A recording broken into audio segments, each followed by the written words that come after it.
How are you? We're talking about wellness, so how are you? It's better. Natalie told about the Montreal Museum of Fine Arts this morning, and my name is Bastien, so I'm the head of the Education and Wellness Department of the museum. Have you ever been to Montreal or to the Montreal Museum of Fine Arts before? Yeah? So if you haven't had the chance to go to Montreal, go now, because that's sunny and warm. Most of the time it isn't. So go quick. In Montreal, the Montreal Museum of Fine Arts, Natalie talked about it this morning, but we are a non-profit organization with about 43,000 artworks and encyclopedic collection, and we welcome every year about 1 million visitors. I'm a lucky guy. I'm with a team of 50 employees, 170 volunteer guides, 50 volunteers also working with us on committees. So that's a lot of people, and every year we welcome about 350,000 participants to education and wellness activities. And every year this number is going up.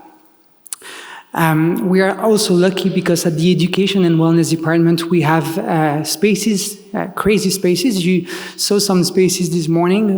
We talk about 3,500 square meters, 12 studios, 2 education exhibition spaces, 2 lounge for families, 1 space for the art therapy and for the doctors, and so on. So really, really lucky about that. So today I would like to talk about health, wellness, art therapy, and museotherapy.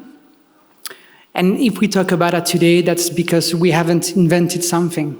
That's because all of the research has already been done in the world, especially in the States, in England, and in Canada, talking about the impact of a visit of visitors in museums, but also the workshops that they can do that can improve their health.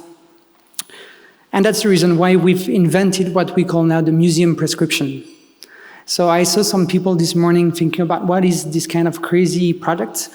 It is a crazy project that's about allowing doctors to prescribe the museum. You can be there by yourself, you can be there with someone else, and you can be there also with 2 children. So in total, 4 people that can go in our museum, completely free and autonomous. So this project has been created last November.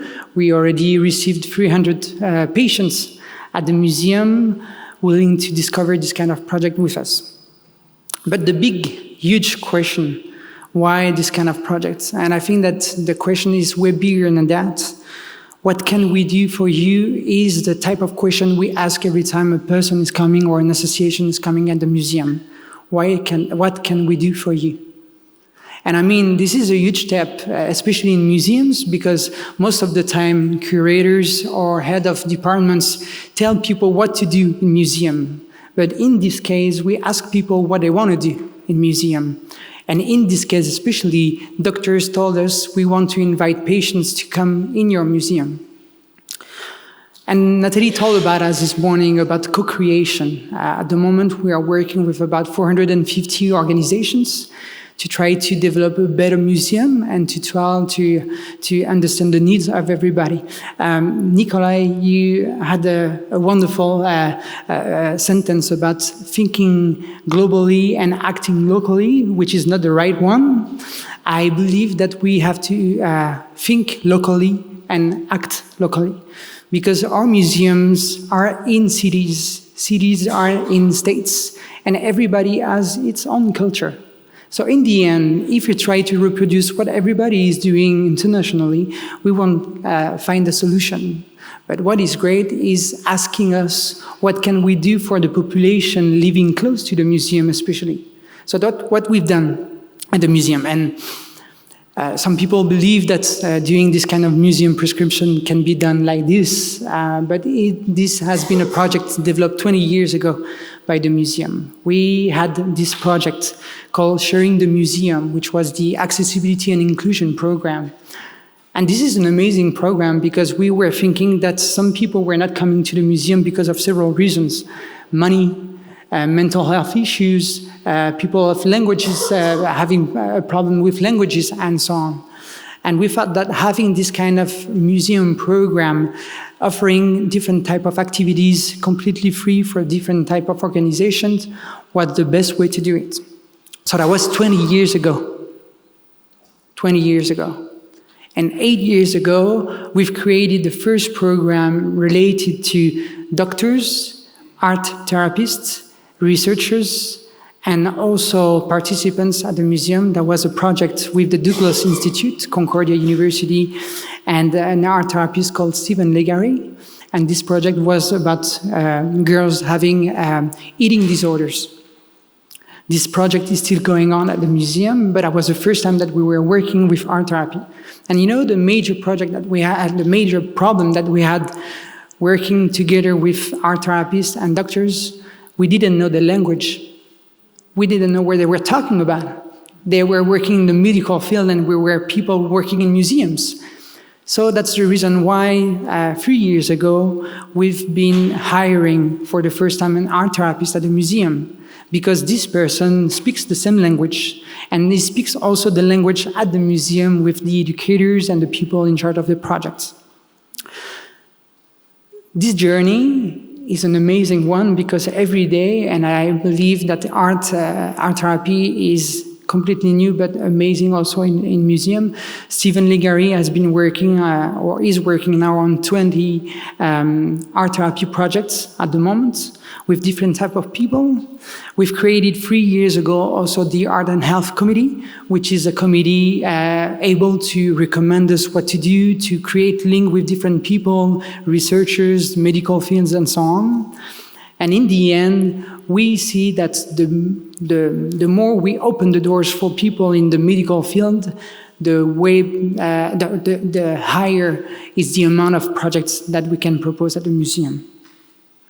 So Stephen is with us. Well, 2 weeks ago, he was spending his entire week in Milan to talk about art therapy with doctors and educators of Milan museums. And I think that he is enjoying it. And at the museum, we can see that also with a special space. The space is called the Art Hive. So imagine a space open twice a week, where you have all of the material available, where you have an art therapist in residency, where you have an educator of the museum, and you can do what you want. Then we welcome people with mental health issues, people with, lost in the museum who would like to do art activities, and we create with them this kind of project. Talking about research, that was the introduction of my conversation, but research is so important, and I think that a lot of museums in this room do research now. At the museum, we work with about 50 researchers, 22 research projects at the moment, education, wellness, inclusion, accessibility, and so on. And this is fantastic because, again, the more you work with researchers, the more they want to come, because museums are mysteries for them, and they want to discover what is happening. So what they saw, and we talk about two major research projects that have been happening this year at the museum. We saw that elderly people, for example, live longer in the museum. We're trying to create immortals people at the museum, because we saw that create this type of spaces where they can socialize, where they can activate their neurons, and where they can do a lot of things is essential for them. We realize also that people living with autism, thanks to different type of activities in the museum, could see paintings in different ways, especially the faces that at the beginning they were not seeing in our museums. And this is just the beginning. So now we are talking about museotherapy, and museotherapy is the combination of wellness, art therapy, health in museum, and that's because we believe that art is good for everybody.